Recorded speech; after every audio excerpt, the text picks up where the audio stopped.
What's going on, everybody? Welcome. So, I guess we all know what happened. It's in the news. Yesterday, um, Nipsey Hussle, California native rapper, was shot and killed in front of his store, and we lost a good one. I've never met Nipsey Hussle. I know his music. I never met him in person, never seen him in person, none of that. But you know how you can tell when someone is a good person? Like you get that vibe, like, okay, this person is a good person. I got that from him. He was one of the good ones that we have in hip hop, that we have in our community as black people. He was one of them good ones. And there's two things that bother me. The first and main thing is that he, the first thing that bothered me is his wife is now husbandless and his daughter is now fatherless. That is the first and main thing that bothers me. Like, just it hurts because when you kill somebody, you don't realize how much pain you have caused when you take someone's life. Like when you take someone's life, you don't realize repercussions of that action. Now there's a little girl who doesn't have a father anymore. I know how that feels. I personally know how that feels to have a parent killed and you're young when it happens. I know my father was killed when I was 8 years old. So it hits deeper with me on that. And I seen how it affected my mother and everybody, how it affected my grandmother and my aunts and uncles and my cousins. I saw firsthand as a little boy the effect of having a loved one taken from you like that. I know firsthand how that feels, and that it is a pain. It is a pain that if you never experienced that, I can't even describe to you. It's a pain that's it gets you. It's deeper than you realize. The second thing that bothers me about this is it's another black man gone over some BS. Another black man has been taken out of taken out of this world over some BS. And then I have to ask the question now, what more do you want a black man to do? Like, what more can a black man do? See, being black and being a black man in America, there's a lot of wars that we have to fight that many people won't understand. Many people won't understand the different wars that we have to fight as black men in America. One of those fights we have to have is the so-called keeping it real, which basically means when you come from a community that expect things of you,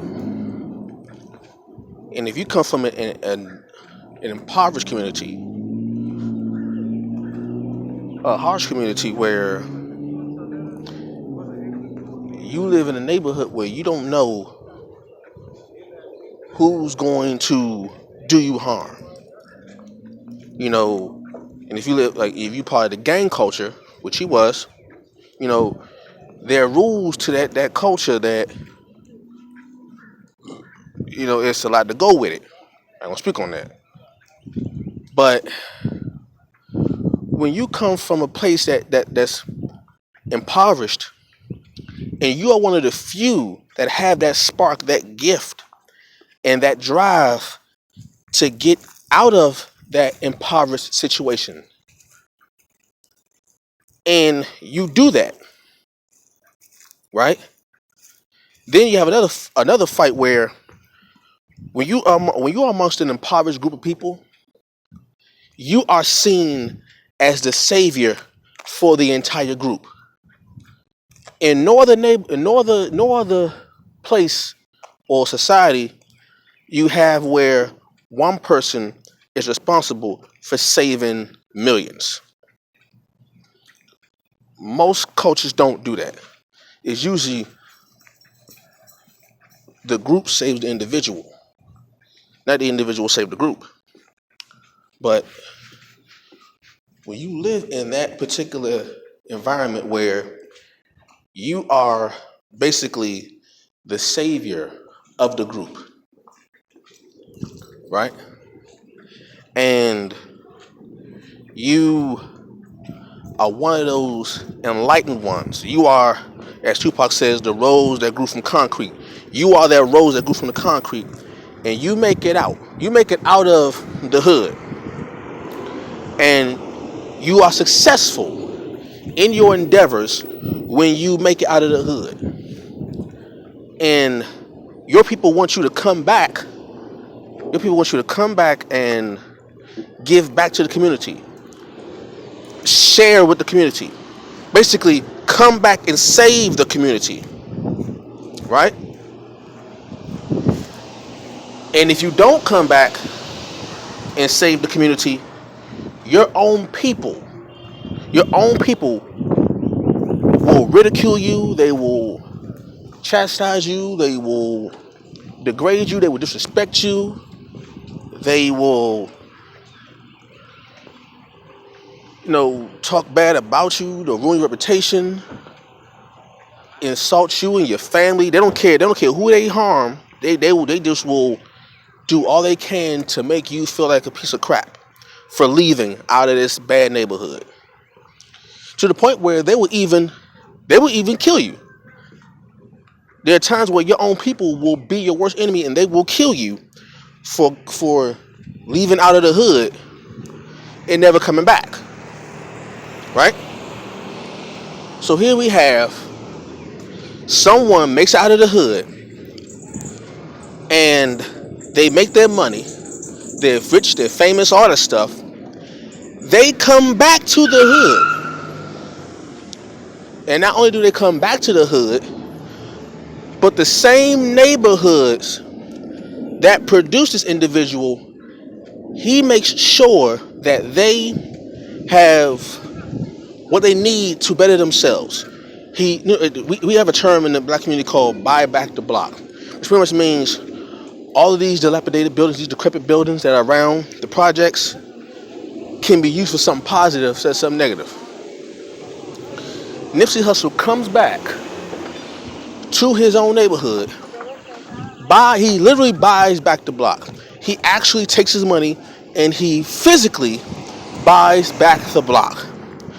All those buildings that were just down and decrepit and all that stuff, he brings them back up and he actually saves his community. He brings jobs to his community. He brings life back into his community. He does all of that only for him to be killed in his own community. Not only that, he was killed in front of his own building. If that was a part of the block that he literally bought. He literally bought back the block. And he was killed in front of his own property. They say he was shot 6 times. One of those shots was to the head. Like, damn. What more does a black man have to do to get some respect in his own home? Like, what else do you need to do? A black man will get chastised for dating or marrying outside of his race. He has a black wife. Black men have a black wife, black children. All of that. A black man will get chastised for leaving his own hood and not doing anything for it. He leaves his own hood. He comes back, does major things for his own hood, the hood that he literally grew up in. Do all of that and still get killed by his own people in his own neighborhood, in front of his own stores that he employed the neighborhood to. Like that pisses me off, cause like, what more does a black man have to do to get some respect in his own home? What more he got to do? And then people wonder why